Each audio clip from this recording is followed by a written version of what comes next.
Hello everyone, আসসালামু আলাইকুম। অনেকদিন ধরে ভাবছিলাম নতুন একটা হেয়ার কাট দেব।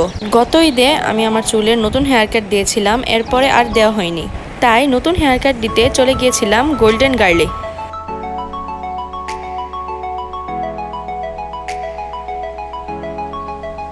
এইখানে আমি সিলেক্ট করছিলাম আমি আমার চুলে কোন হেয়ার কাটটা দেব।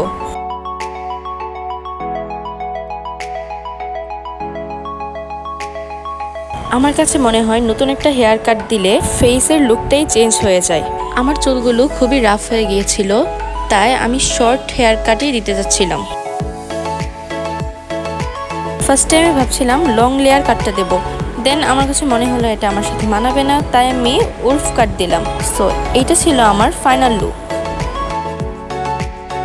দেন বাসায় আসার সময় অনেকদিন পর রোলার আইসক্রিম দেখলাম, সো ভাবলাম একটা কিনে নিয়ে যাই। সো আজকে ভিডিওটি আমার এতটুকুই। So thanks for watching my video.